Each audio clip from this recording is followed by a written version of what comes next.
Hi everyone, on this World Menopause Day, just wanted to go through a few of the symptoms that people may not always fully realise are to do with perimenopause and menopause. So we all know the common ones of people having hot flushes, difficulty sleeping, having fatigue. Some people don't always realise that that's a huge thing. So insomnia is huge really with perimenopause and menopause. And it really affects our sleep quality. So no matter how many hours of the night you might sleep, you still might wake feeling that you're absolutely drained, that you haven't slept at all. And that's all part of that loss of estrogen. Again, anxiety, people can get this crippling, overwhelming, not being able to manage with day-to-day things. That anxiety is huge with perimenopause and menopause.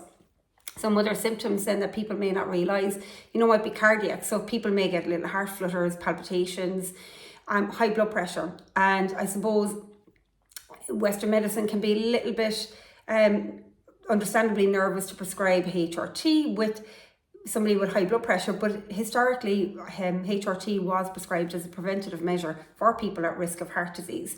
So now it's gone full circle and gone the other way. And HRT can improve your blood pressure. I'm one example of that, one prime example of that. And when my hormone levels are off, my blood pressure, has gone through the roof, and no medication has improved it. So it's really important to understand your health and to seek the right healthcare professionals that are listening to you, because we all know our own body. And that's my biggest take home for everyone from this chat is to, understand your own body and then seek that help from the right healthcare professional. Don't just sit back and have a really poor quality of life because somebody's not listening to you, and then you feel that it's just in your head, and it's not. When you're feeling those symptoms, your body is telling you that it wants you to do something about it.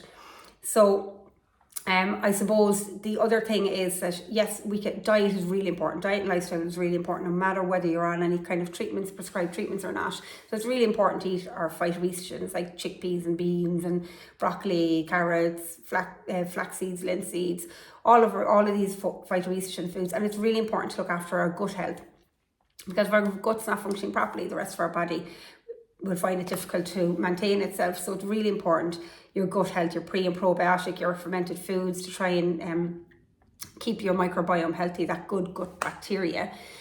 I suppose one of the other things is that the anxiety part with perimenopause and menopause, I think we're only on the tip of the iceberg, to be honest with you, with mental health and how hormones play a huge part in that.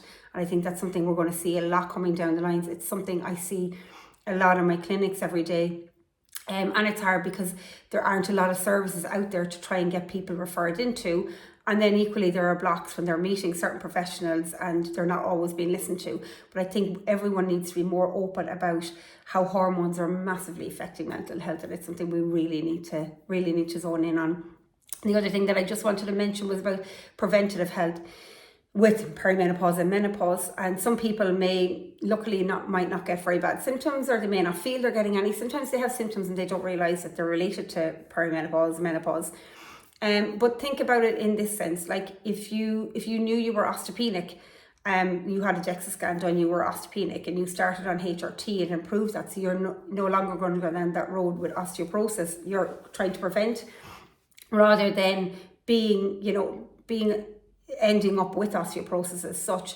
So it's important to think about, things like body identical HRT from a preventative health. Again, it's a very individualized decision for people, but it's important to be informed and understand, because once we start to lose estrogen and progesterone, we're at high risk of heart disease, or bone density, and brain health. So it's something that's really, really important to think about as well as part of it. So I would just say, inform yourselves, make sure you're looking at the right things. What works for some person isn't always going to work for you. There's never a one size fits all for anything in life, and particularly in health, because we're all so individual.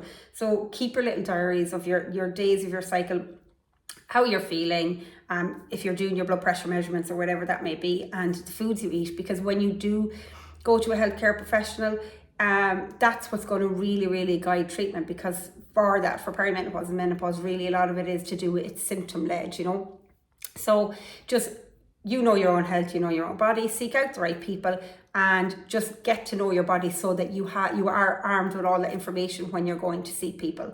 And if you'd like to know anything further, please feel free to message us or to call us. Thank you.